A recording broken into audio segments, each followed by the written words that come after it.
Hello everyone, आप लोगों का ऑनलाइन यूनिक क्लासेस में स्वागत है। तो आज मैं आप लोगों के लिए ज्योग्राफी से रिलेटेड क्वेश्चन लेकर आई हूँ। ज्योग्राफी से रिलेटेड में आज का हमारा टॉपिक है भारत की मिट्टियाँ। क्या टॉपिक है हमारा? तो भारत की मिट्टियाँ टॉपिक है, जिससे कि आज हम लोग देखेंगे क्वेश्चन। तो चलिए देखते हैं आज का हमारा पहला क्वेश्चन क्या है। भारतीय कृषि अनुसंधान परिषद के अनुसार भारत में कितने प्रकार की मिट्टियाँ पाई जाती है? तो भारत में जो है 8 प्रकार की मिट्टी पाई जाती है। कितने प्रकार की? तो 8 प्रकार की मिट्टी पाई जाती है भारतीय कृषि अनुसंधान परिषद के अनुसार। तो चलिए इसी के साथ देखते हैं नेक्स्ट क्वेश्चन क्या है। क्षेत्रीय विस्तार और कृषि के महत्व को दृष्टि से भारतीय मिट्टी के कितने प्रमुख वर्ग हैं? तो कितने प्रमुख वर्ग हैं? तो आपका आंसर जाएगा 4 प्रमुख वर्ग है। क्षेत्रीय विस्तार और कृषि के महत्व से भारत की मिट्टी 4 प्रकार के प्रमुख हैं। तो चलिए देखते हैं नेक्स्ट क्वेश्चन क्या है। भारत की सर्वाधिक महत्वपूर्ण मिट्टी कौन सी है? तो भारत की सर्वाधिक महत्वपूर्ण मिट्टी है जलोढ़ मिट्टी। कौन सा मिट्टी है? तो महत्वपूर्ण मिट्टी है जलोढ़ मिट्टी। तो चलिए देखते हैं नेक्स्ट क्वेश्चन। भारत के सर्वाधिक क्षेत्र पर किस प्रकार की मिट्टी विस्तार में पाया जाता है?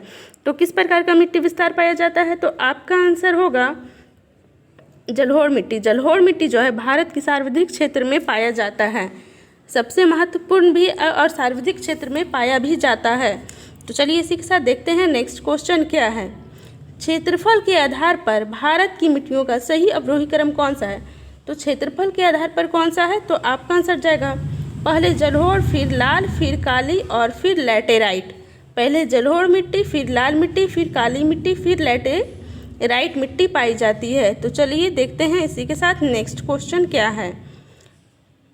भारत के विभिन्न क्षेत्रों में विभिन्न प्रकार की मिट्टियाँ पाई जाती है। तो भारत के विभिन्न क्षेत्रों में विभिन्न प्रकार की मिट्टी पाई जाती है।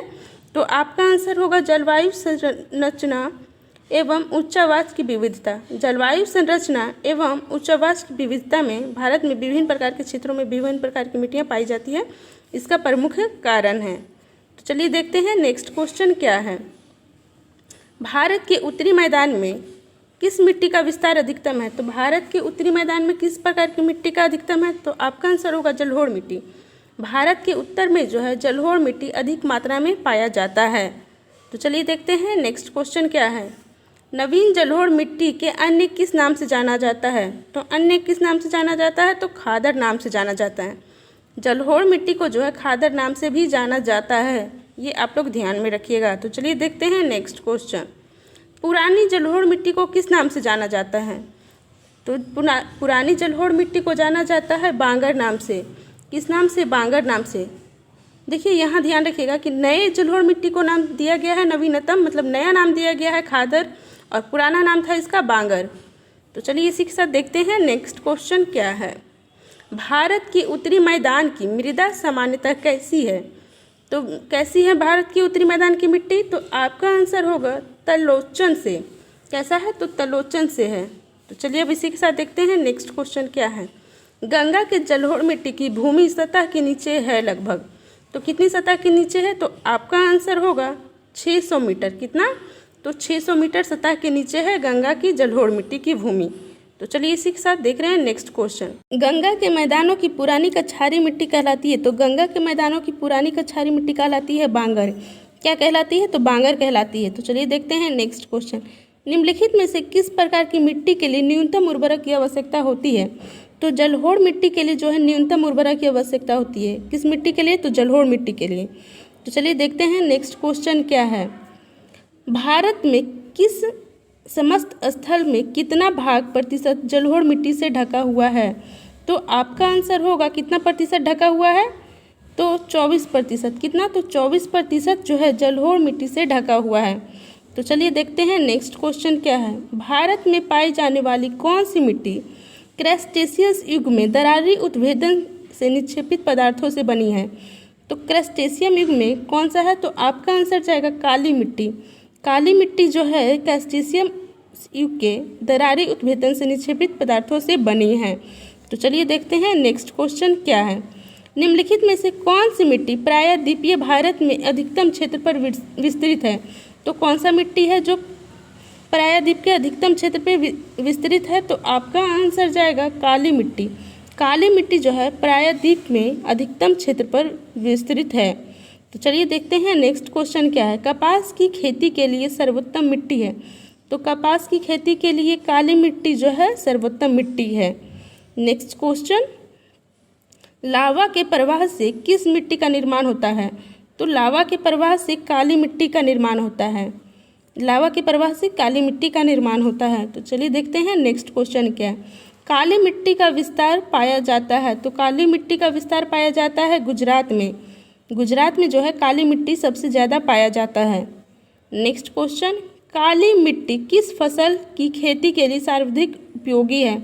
तो काली मिट्टी जो है जूट की खेती के लिए सर्वाधिक उपयोगी है। तो चलिए देखते हैं नेक्स्ट क्वेश्चन क्या है। काली मिट्टी के संबंध में निम्नलिखित में से कौन सा कथन असत्य है। तो कौन सा कथन असत्य है। तो इसने आर्द्रता को अधिक समय तक धारण करने की क्षमता है। तो इसमें जो है आर्द्रता को अधिक समय तक धारण करने की क्षमता जो है ये गलत है। काली मिट्टी कपास की वृद्धि के लिए आदर्श है, ये सही है। सूखने पर काली मिट्टी में दरारें पड़ जाती है, ये भी सही है। इसकी जुताई अधिक करनी पड़ती है, ये भी सही है, पर ये गलत है। तो चलिए देखते हैं नेक्स्ट क्वेश्चन क्या है।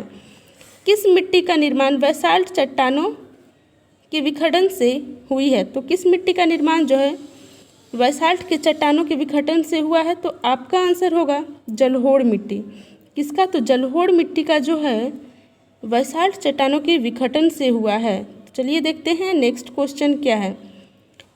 किस मिट्टी में कृषि के लिए सिंचाई की आवश्यकता नहीं होती है।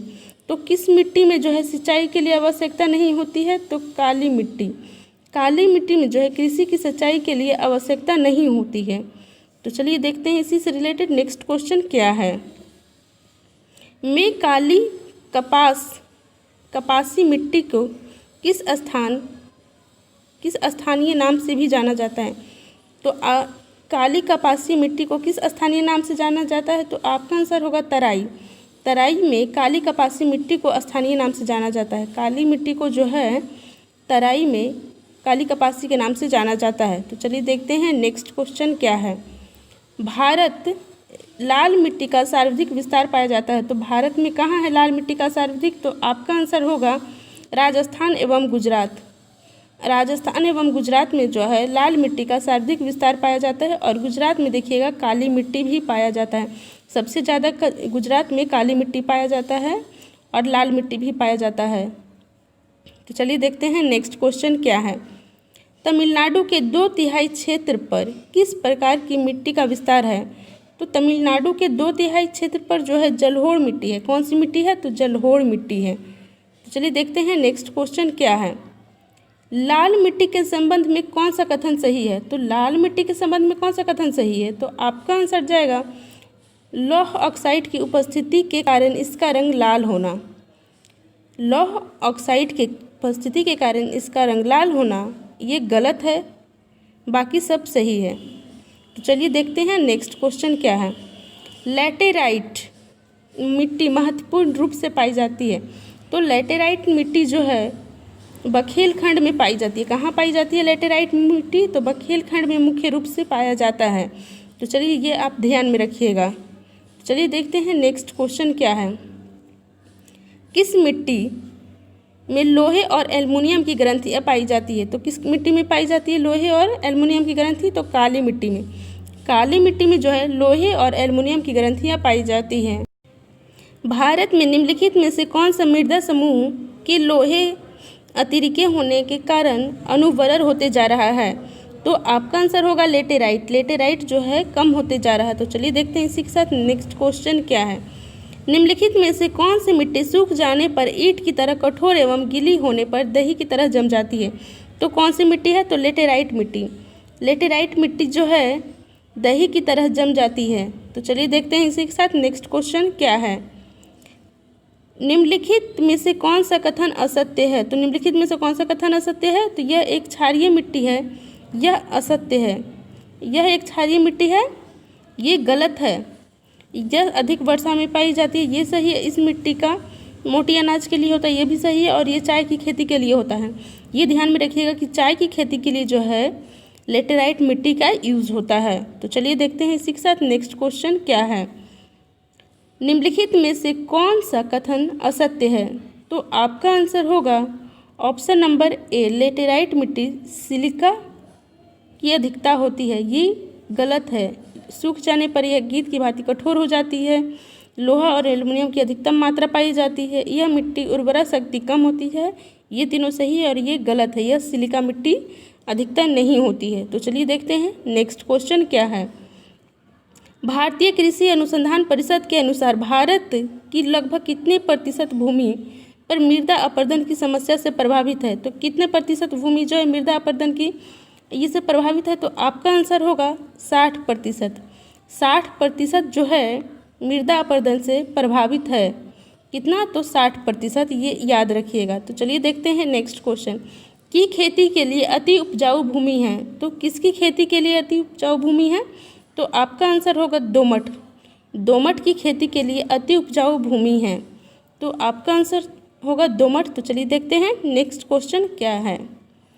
छोटा नागपुर पठार पद अत्यधिक मृदा अपरदन के प्रति उत्तरदायी है।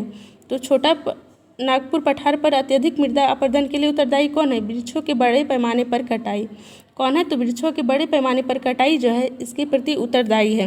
तो चलिए देखते हैं नेक्स्ट क्वेश्चन क्या है। मृदा अपरदन रोका जा सकता है। तो मृदा अपरदन को रोका जा सकता है वन रोपण द्वारा। वन रोपण द्वारा जो है मृदा अपरदन को रोका जा सकता है। तो चलिए देखते हैं नेक्स्ट क्वेश्चन क्या है। रेगुड़ किस मिट्टी का नाम है? तो रेगुड़ किस मिट्टी का नाम है? तो काली मिट्टी को रेगुड़ कहते हैं। काली मिट्टी को क्या कहते हैं? रेगुड़ कहते हैं। तो चलिए देखते हैं नेक्स्ट क्वेश्चन। रेगुड़ मिट्टी सबसे ज़्यादा पाई जाती है। तो रेगुड़ मिट्टी सबसे ज़्यादा महाराष्ट्र में पाया जाता है। कहाँ पाया जाता है? तो महाराष्ट्र में रेगुड़ मिट्टी सबसे ज़्यादा पाया जाता है। तो चलिए देखते हैं नेक्स्ट क्वेश्चन। किस किस्म की मिट्टी में जिप्सम का प्रयोग करके उससे फसल उगाने में उपयोग बनाया जाता है? तो किस किस्म का फल है मिट्टी है? तो आपका आंसर जाएगा अम्लीय। अम्लीय मिट्टी को जो है जिप्सम का प्रयोग करके उससे फसल उगाने के लिए उपयुक्त बनाया जा सकता है। चलिए देखते हैं नेक्स्ट क्वेश्चन क्या है। किस प्रकार की मिट्टी में कार्बनिक पदार्थ की अधिकता होती है? तो किस प्रकार की मिट्टी में है जो कार्बनिक पदार्थ अधिक होता है? तो आपका आंसर होगा काली मिट्टी। काली मिट्टी में जो है कार्बनिक पदार्थ अधिक मात्रा में होता है। तो चलिए देखते हैं नेक्स्ट क्वेश्चन क्या है।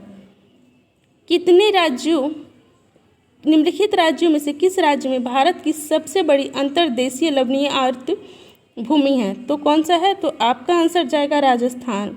राजस्थान जो है अंतर्देशीय लवणीय आर्द्र भूमि है भारत की सबसे बड़ी। तो चलिए आज का हमारा यहीं समाप्त होता है भारत की मिट्टी रिलेटेड से क्वेश्चन।